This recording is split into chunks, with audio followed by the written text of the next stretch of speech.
Thanks everyone for joining us. Numbers are still kind of rolling in here. So this is about the energy reporting for the City of Vancouver and for the Capital Regional District for Victoria Saanich. So Michael Lang and Kesha Malling are here to represent the City of Vancouver, and then Matt Greeno is going to do the presentation for Victoria. We'll have links available of how you can just get right into their locations and more information. And then, of course, their offices have contacts with respects to assistance and support to be able to do this for buildings.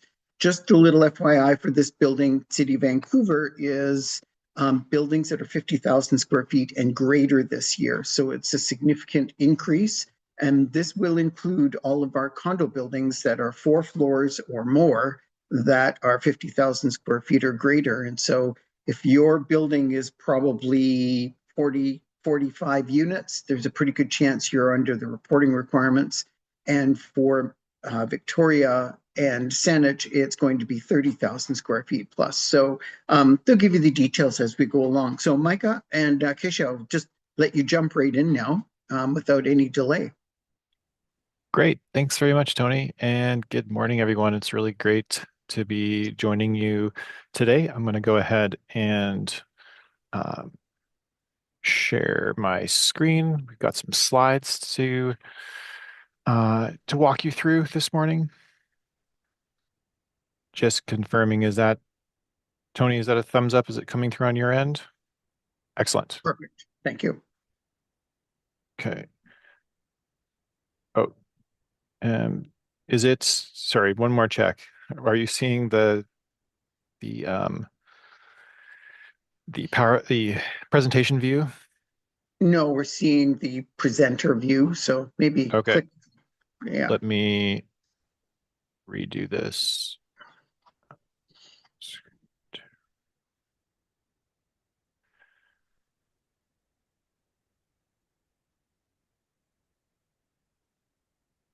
Are we good to go now?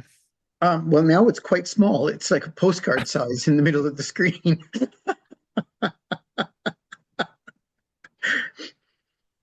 Okay. I'm going to try one more thing.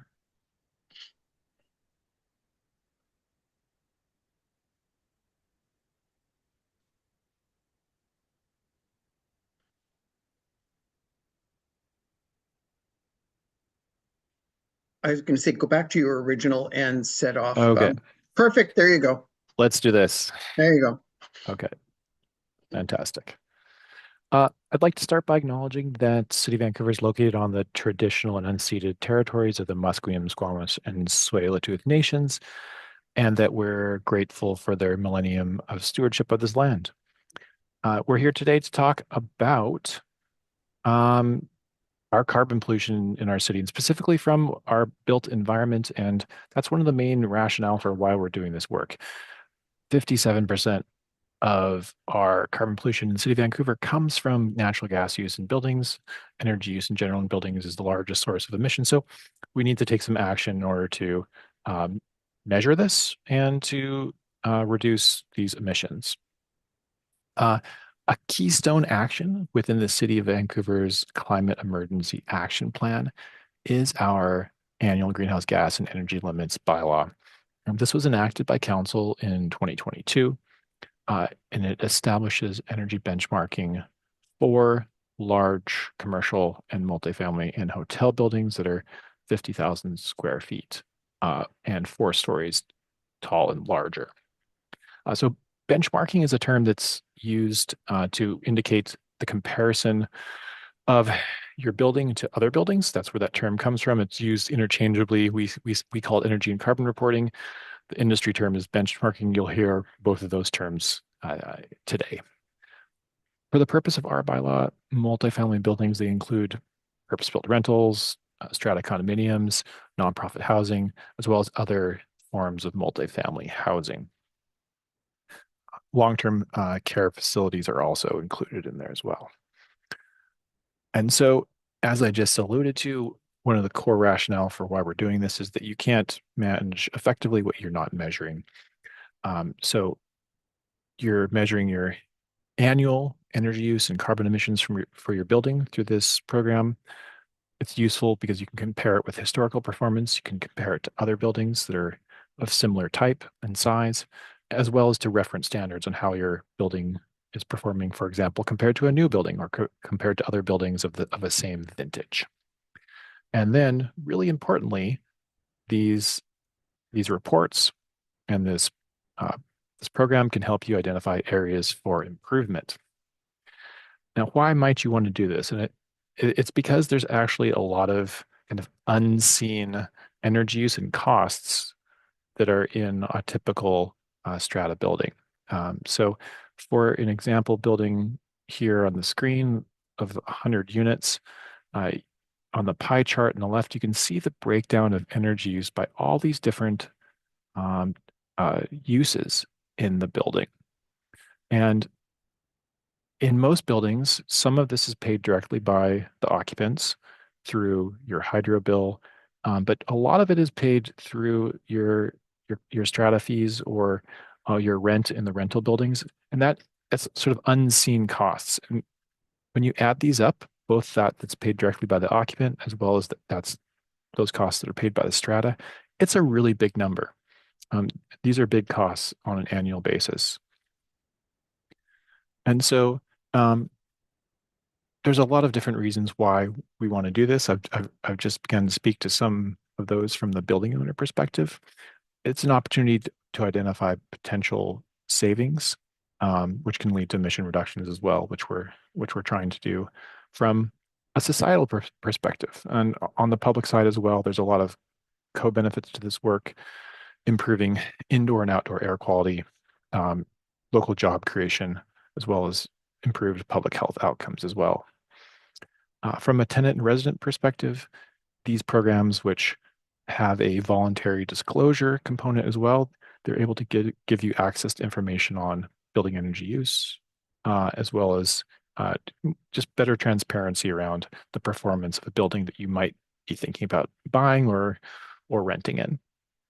And then from a government perspective, this program is really important for informing how we allocate resources, form new partnerships in support programs to help owners and residents take action to voluntarily reduce their energy use, as well as design effective policies and programs. This work that we're doing in BC is certainly not the only program of its kind. There's actually across North America, there's many jurisdictions are implementing similar programs. Several dozen in the United States, as well as both voluntary and regulatory programs in Canada.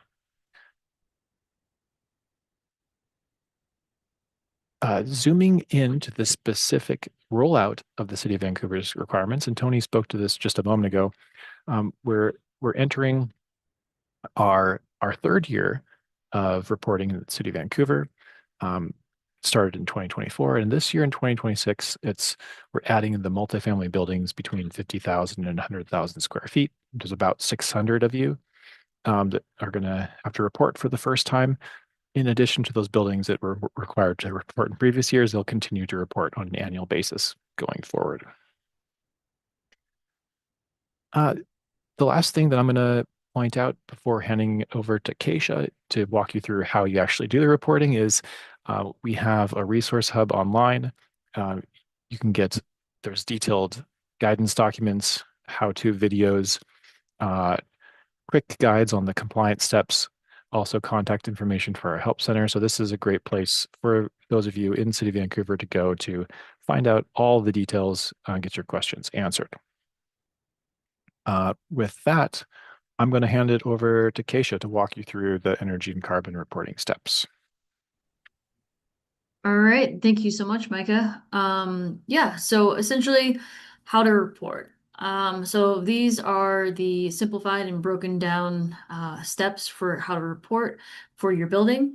Essentially with step one, it's deciding who will submit the report.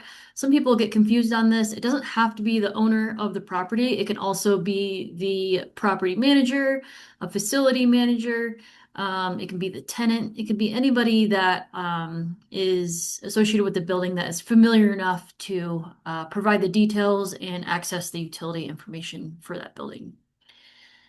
The second step is accessing Energy Star Portfolio Manager. So there's two big software platforms that we use to obtain and submit your data. The first one is Energy Star. So Energy Star is a widely used platform across the United States and Canada where people store their building information. And that can be as simple as just their building details or their energy usage, water usage, and even trash and recycling usage. So for Energy Star, essentially what we need from you all is building details and energy usage. Building details include the year the building was built, the gross floor area, the occupancy, and other details according to what your property use types are at that building. So that's the biggest platform where you will store one or multiple of your buildings, however many you may have in your portfolio. The third step is uploading that data into Energy Star. So like I said, uploading your gross floor area, adding your building use type. If you have several property use types at your building, we want to see all of those included. So if you're mainly residential, but you may have, an office or a gym on the first level, we want to see those added in there just because we want the most accurate representation of your building. The other half of this is your energy use data. So what that is 12 months of your energy use for the previous year.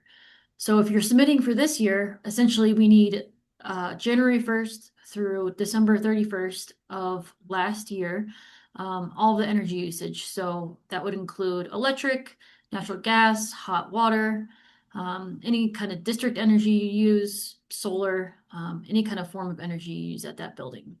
And you want to make sure the most important piece here is that you include all 365 days. So January 1st through December 31st and beyond for that building. Some folks have not perfect bills where they don't end on the last day of the month or start on the first day of the year. That's totally fine. You can add more or less bills depending on what fills in the holes for all 365 of those days there. The fourth piece is connecting and sharing your Energy Star Portfolio Manager account with the City of Vancouver. This is pretty much like a friend request. It's just saying like, hi, I created my account. I'm sharing my account. This account then is the bridge between your Energy Star account and the next piece of software where you will report your building, which is the Building Performance Reporting System, Step 5. This system is where you can review all of your submissions, you can apply for exemptions, extensions, and where you submit your report ultimately. So, as I said, we have Energy Star as the first platform, and then we have the Building Performance System is the second platform. This connection and share with the city just bridges the gap between those two software platforms. So once you create your account in there, you can go to step 6 and complete the GHG bylaw reporting form. Essentially, this form is a couple of questions that ask you to confirm that you uploaded your gross floor area accurately, that you uploaded all of your property use types in Energy Star. It's just making sure all of your work is complete and as accurate as possible. For residential buildings, you'll just complete sections 1, 2, and 4. You'll skip over 3. Section 3 can get pretty complicated. This is only for buildings that are subject to the energy limits, which are office and retail buildings, 100,000 square feet and larger. So if you're majority residential, just do sections 1, 2, and 4, and then you're ready to submit your report, which is step 7. So step 7, again, is just making sure you're reviewing all that information, and then you can submit your report. Next slide. So if you want to learn more about the requirements of this program, you can use that link there. Energize Vancouver is the main name of the website where all of our resources are housed, as Micah touched on earlier. And then you can sign up for the program newsletter there at vancouver.ca/energize Vancouver subscribe. So you'll get updates from this newsletter on program changes or releases on updated energy limits information. And of course, once we have your contact information through the Help Center, we'll also send you reminders via email. Next slide. So to get started, to go through that 7-step process that I had just covered, essentially you want to obtain these pieces that are listed below. So for your Vancouver building ID, this can be tricky for some folks. The building ID that we have is associated with the address that's on file through the city's tax assessor website. You may know your address is something else. For instance, if your building is located on a corner, sometimes that building address will have like 5 or 6 different addresses for each tenant. So sometimes when you're trying to find the Vancouver building ID that's associated with your building, you might not find it right away. So just reach out to the help desk and we can help you identify what your unique ID is. This is kind of like your unique number that goes to your building so that, people aren't accidentally reporting for each other. It's that unique ID just for you in that building. Gross floor area. So we accept gross floor area or gross leasable area, whatever is easiest and most convenient for you to find. A lot of people find the gross floor area or their gross leasable area in documents such as permits or blueprints that were transferred when you assumed ownership of the building. You can also find gross leasable area in rent roll.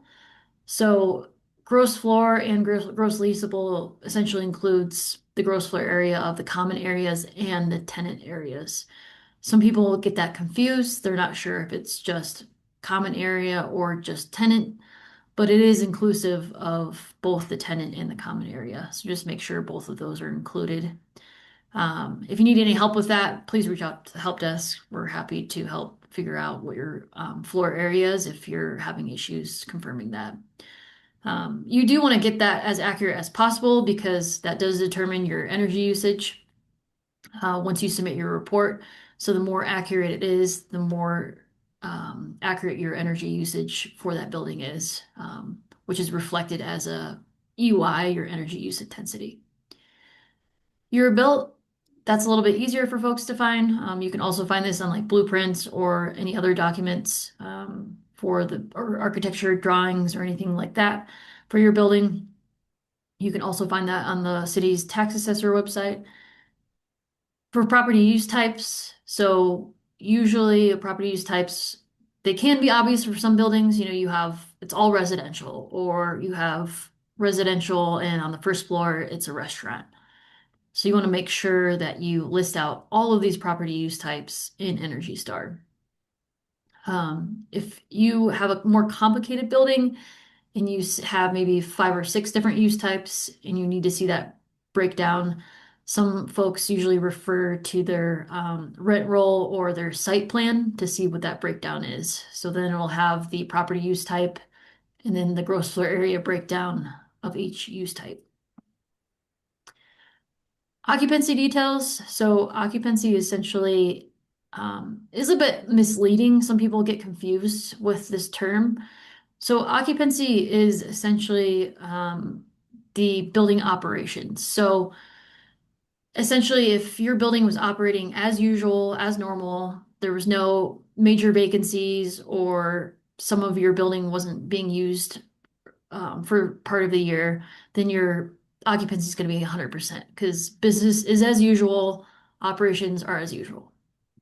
However, say if half your building went under some major renovations or there was damage to the building and you couldn't use half of your building, then your occupancy would be 50%.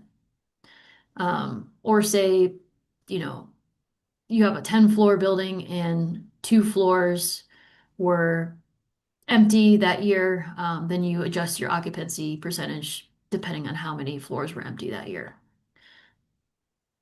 And then energy use data is the last one. of course, as I touched on earlier, energy use data is for all utility accounts, electric, natural gas, um, solar, wind, whatever you may have at your building. And then you'll want to include all of these energy use sources. BC Hydro does have a service where they can aggregate and upload all of your energy usage into Energy Star. So this is super helpful. So if you have, say, 100 or 200 electric meters at your building, BC Hydro can aggregate and upload these through their auto upload system that they have for you all. It's pretty convenient. They have a how-to guide and how-to videos, and we can easily send that over to you if you are interested in linking that up with your Energy Star account. Um, and also for Energy Star, for if you're uploading EV chargers, if you do have electric vehicle chargers at your building, that's a separate use type that you'll want to add. So that's only if your electric vehicle chargers are metered with your building. So if they're metered with the building, add it as a super separate use type and then enter those details in. It's a pretty quick and easy way to add your EV charging usage at your building. And it does make a difference, so it's good that you account for that in Energy Star. Next slide.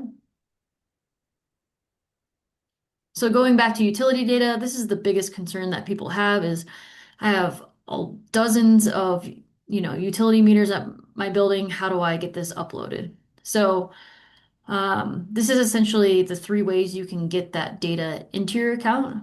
So as I mentioned earlier, auto upload, BC Hydro, as you can see on the right hand side there, they can set up auto upload into your account, which aggregates all of your meters. You can contact them for any help that you need at ecr@bchydro.com. And you can also contact us if you need those links to set up your auto upload account. You can also set up manual entry and do that manually. So if you have, say, 2 or 3 natural gas meters at your building and you get those bills, you can manually enter those bills into Energy Star month by month. Same as spreadsheet upload, you can upload your usage into a spreadsheet and then upload that into Energy Star. So it's kind of dependent on how many meters you have and what access to bills you have is what route you'll go here. 9 times out of 10, people are going to do auto upload for BC Hydro and then either manual or spreadsheet upload their natural gas data into Energy Star. If you have other utility services like Creative, Neighborhood, or River District Energy, you can email them directly and ask them for a spreadsheet of your energy usage. It always does help if you note that you're requesting this data for reporting for energy for the City of Vancouver's program, the Energize Vancouver program. So just give them some context there and just request a spreadsheet upload at these emails as you see on the right here. Next slide. So you can get to all of our resources at vancouver.ca/energy reporting. We have a step-by-step how-to guide there. There's a screenshot on the right there, what it looks like. It pretty much holds your hand and directs you through the whole process of how to report. We also have how-to videos if you're more of a visual person. We have how-to videos and walking you through the process for reporting. We also have FAQs, so our frequent questions that we have posted on there. We also have quick guides, which are the short version of how to report. And then, of course, we have webinar recordings.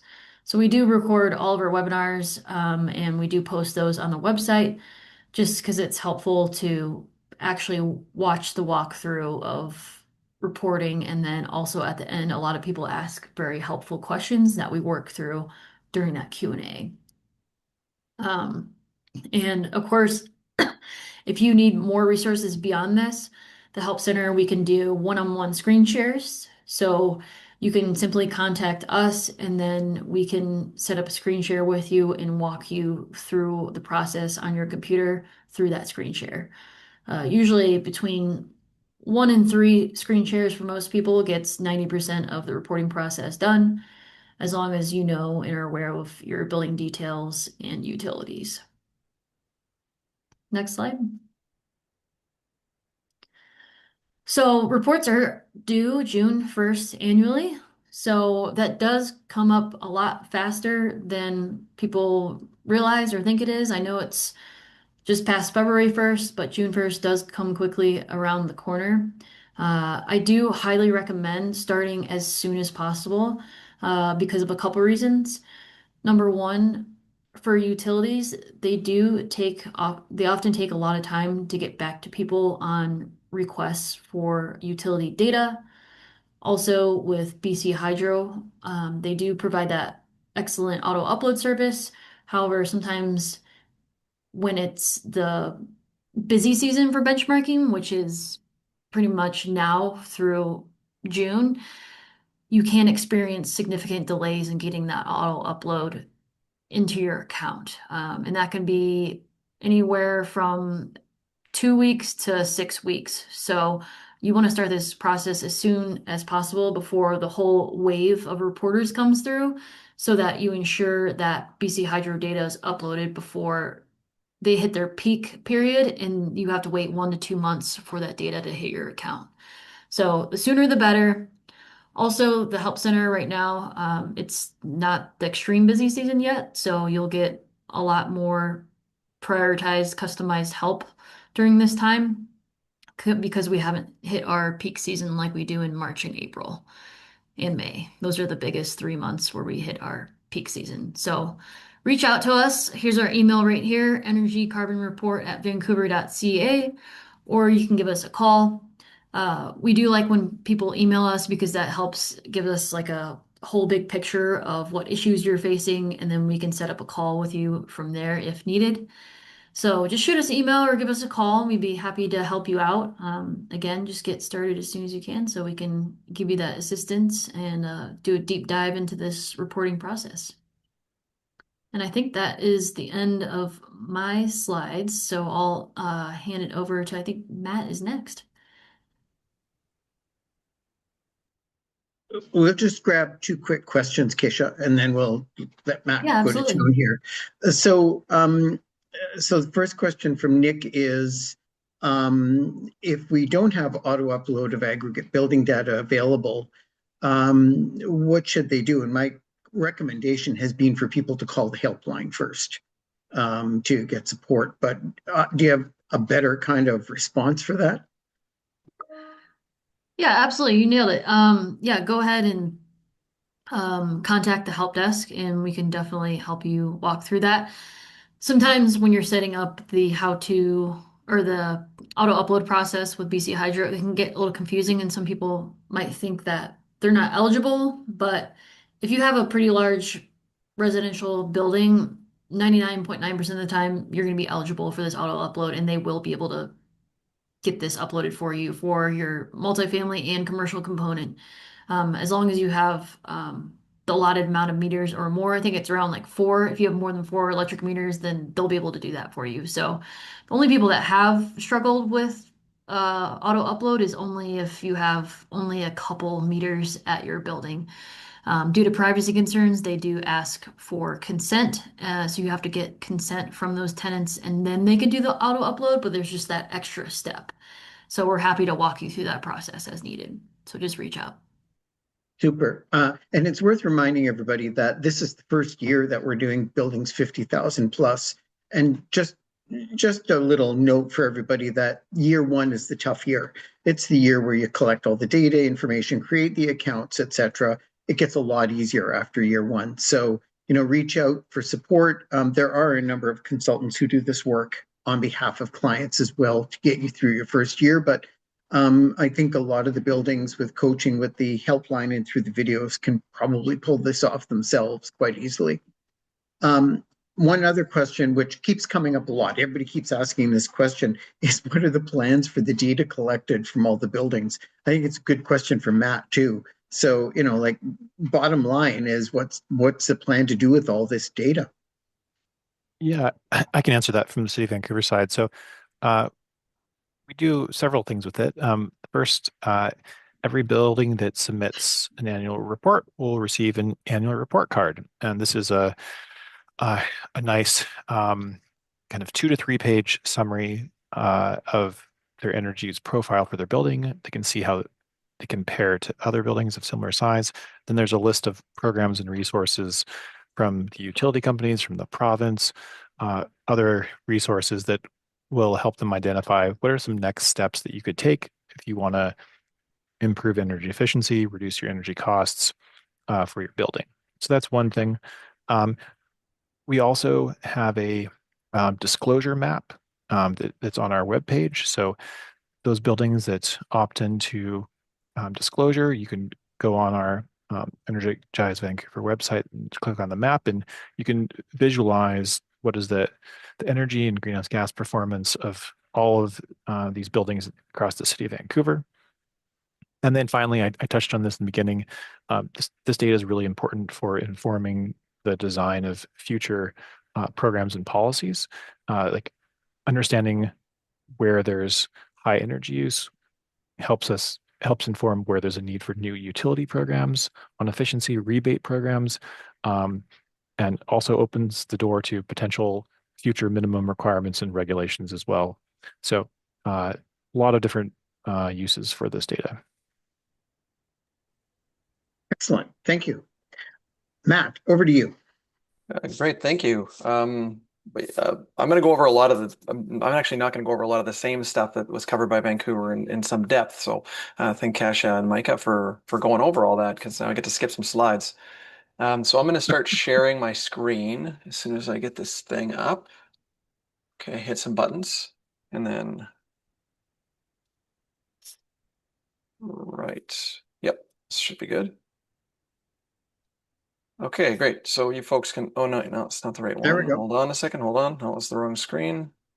It We're gonna looked do this. exciting. We're gonna do this like a whole bunch of times. I'm gonna share my screen like 4 more times, and then we're gonna get it right. Okay, sweet. I got it. So anyway, just to acknowledge as well where I'm coming from. Just wanted to acknowledge the Lekwungen speaking peoples whose territory I come from, specifically the Kosapsim and Wasanik peoples, whose historical relationship with the land exists since time immemorial and exists to this day. So I'm happy to be here from there. Slides. So not to belabor this, but I mean, just to kind of zoom out again, like the reason we're doing this is partly because we don't have much money. We want to find out how to help you as building owners, but also from the building perspective, this is really about energy management from us. So this is the commonality. There's going to be some big differences between Vancouver's program and ours, which I'll highlight in a moment. But to say that the commonality is we believe, similar to Vancouver, that this has a substantial benefit for buildings to actually look at the energy data, measure it, measure yourself against other buildings to see where some savings might be, not only costs, but energy and carbon emissions. So it generalizes that energy management approach, which has really been super beneficial for innumerable buildings across North America and the world over the last 20 years. ESPM, this is a similarity between the two programs. And many of the things that I think Kasia was describing are very similar between the programs, help desk and stuff, and we'll talk about that in a minute. But to say that one of the biggest differences between our programs is we don't have limits in our programs. So, and you can see at the bottom of the slide, I'll talk a little bit about this as well, a big difference, but there are no limits. We're not talking about limits in the CRD. That's not within our jurisdictional authorities, and there's no contemplation within the requirements to introduce limits to energy and our emissions from our perspective. So the other big difference is Vancouver is a single jurisdiction. And here in the capital region, we're really doing this through a collaborative approach. As the CRD is really a service provider, and I work, I'm Matt Greeno, I should have said this first, I'm Matt Greeno, and I work at the Capital Regional District in the Climate Action and adaptation service.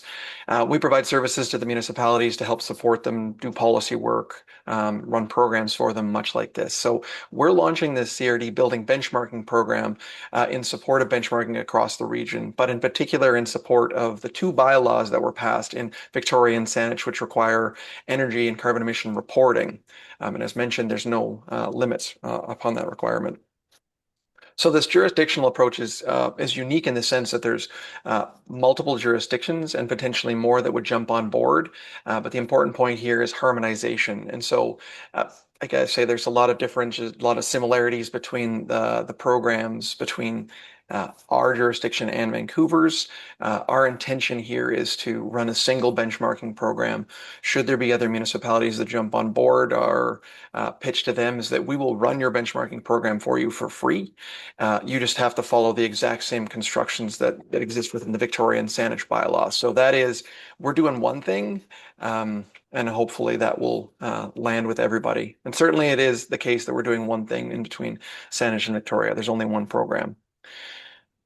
Okay, yes. I think that's all I'll talk about for there. ESPM and its commonalities. Opt-out disclosure. This is another commonality between the programs.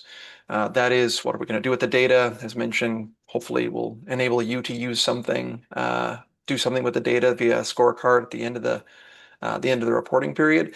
We'll be able to use the data, but we also want to report this ideally on a map. People opt into this via a procedure of essentially just not opting out. There's a little toggle switch that you'll see in the if you are in our jurisdictions and reporting through the program in our building owner portal. But I'll get to that in a second. But I say that essentially you're looking at this data from a building that exists within the Building Benchmarks BC program, and it's going to look very similar in our program. The data you can see on the right of this slide. So you can opt out of that disclosure, but we hope that people don't, basically, because this is helpful for everyone to understand energy use across our region. There'll also be a CSV file that people will be able to download for anonymized data for research purposes that we intend to publish as part of this. The phase-in, as mentioned by Tony, there's this phase-in in Vancouver. We're doing something similar. It's just we're starting with smaller buildings because our jurisdiction, generally speaking, has smaller buildings. We're starting with 30,000 square feet or larger in Saanich and Victoria, required to report as of June 1st in 2026. Moving to 10,000 square feet in 2027 and future years. Our program is not yet launched, so this is the other big piece. So we're looking at launching it just later this month, inviting people in to claim their buildings through a building owner portal. Open is the one that's running it. So it's this, if anybody is aware of the Building Benchmark BC program, the reason I bring up Open is because they are the proponents that provide that service. We will be providing a very similar window and kind of interaction to report. In addition to that, we have an enhanced support offer that we'll be providing, and I'll provide a little bit of description at the end. For those buildings that we believe need a little bit extra support, we will be providing services for a select number of buildings, but some buildings nonetheless, to actually get them benchmarked and in the program. So how are we communicating about this? So we're doing this webinar here. Creating webinar series. There'll be more webinars that come up from this. We'll have a website, so crd.ca/benchmarking is that website. I'll reiterate that at the end.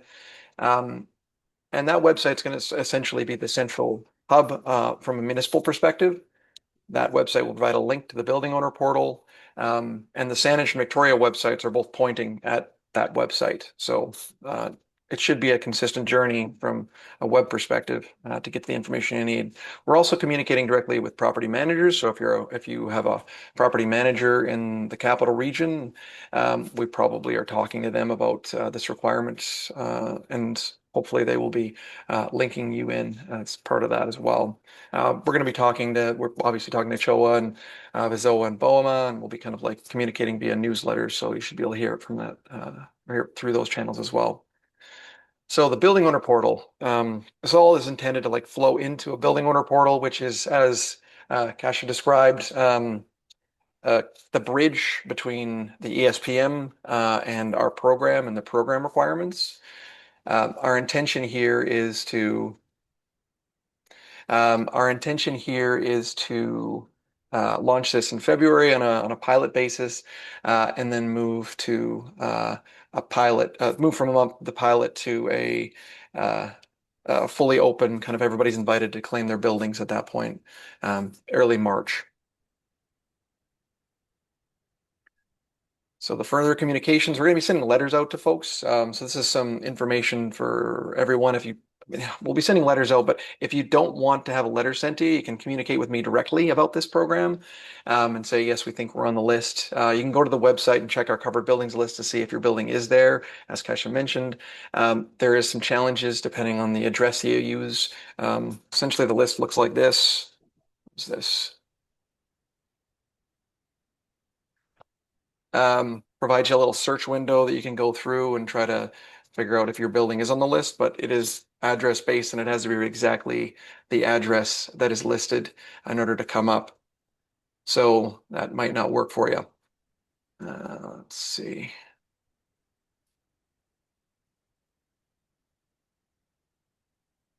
We'll be sending some follow-up letters after March. And like I say, if you want to skip the step of getting a letter, then you can always contact me and get into the program that way.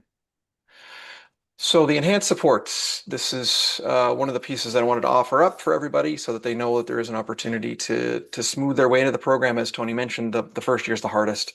And we're trying to get a few buildings in, not a lot, probably around 15 buildings that we're going to try to benchmark through this process. But really the point of this is to test drive our program and provide that assistance to those folks that lack capacity or they're sitting in a particularly complex position relative to reporting in ESPM.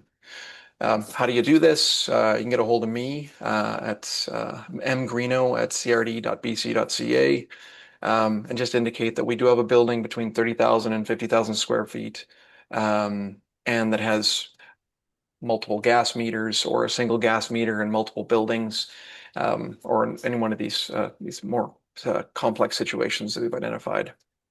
So anyway, that's me. And just again to mention, our website to access information about this program is crd.bc, crd.ca, I should say, /benchmarking. And my email here again is mgreeno@crd.bc.ca if you want to contact me about this program. That's it. I'm going to shut her down now and then over to you, Tony, again. Super. Thanks, Matt. Is there a planned deadline for the rollout of this program for reporting? Yeah, exactly. So to reiterate that, it's same as Vancouver. The reporting deadline is intended to be June 1st, 2026 for reporting 2025 data for those buildings that are eligible, 30,000 square feet or above, and which are on our covered buildings list. Okay. Going to be a lot of buildings to report. Yeah, so it's like over 900 for sure. Yeah. Yeah. Okay. That's great. So this is just Saanich Victoria at this point. That's correct. Now this is yes, mandatory reporting. That's all I'll say about that. Although other buildings, if you really want to, and you're on our covered buildings list, you can report. That's the proviso. But yes, mandatory reporting is only in Saanich and Victoria. If you are on our covered buildings list, you'll see it as mandatory reporting for 2026 or mandatory reporting for 2027. Oh, this is another piece. I almost forgot. Our covered buildings list, the difference between Vancouver's and ours is that we're providing a gross floor area for the buildings. We've listed that. We don't have requirements, and so we don't have limits on building energy use or emissions. So we're not as specific about what that exact square footage is. It's just really helpful if you do have a really specific number, you can talk to us about it. But otherwise, we're providing the square footage to ease the process of you getting into the program. So that is one other difference between our program and Vancouver's. Is the building, the number of stories the same as Vancouver, 4 floors and up? Or is it just simply based on square footage? Square footage. Okay, great. Let me just check the Q&A, but I think we're good for pretty much everybody. Just to remind everybody that we will post this so people can get the links and everything else. It'll be posted as a YouTube video. And we'll also have all the links available for everybody. And then I think Kevin just posted in the chat the covered buildings, how to access the covered buildings list, which is perfect. Thank you very much. One of the questions we get so much is who really does this work? And Kisha shared a link on evaluating who is a consultant that can do this. And so we'll coordinate that along with Matt, and we'll get a one-pager that has all the links and everything on it at the same time and get it published in the Spring Journal, which is coming up shortly, as well as posted to the website. So it's just good timing for everybody to get on this. And I coordinated one major building last year to do the Vancouver reporting. And from my experience, my messages, don't delay. Start this now. It was not as simple as everybody said. It was quite a bit more complicated. It was a complicated site, but really don't delay. Just start the process now and get it done, and it'll be off your books, and that'll be a great thing. So thank you very much, everybody. That's just great. We're just coming up to just past our 45-minute deadline. So I don't think we had any other questions that were, nope. We've got postings for all of them. Kesha, go ahead. Sorry, I wanted to say one more thing. Yeah, so what I just recently posted, Matt just reminded me in the chat there, the covered buildings list, that covered buildings list has the gross floor area of your building that we have for the City of Vancouver records. We didn't do that previously, but we did do it this year just to help folks out, just for residential buildings, since you're not subject to, or like most of them aren't subject to the energy limits. We did want to post that gross floor area in there just to help you out. So if you can't figure out what it is, check this covered buildings list out. It's also another way to identify your building ID. But yeah, I just wanted to mention that. So thanks.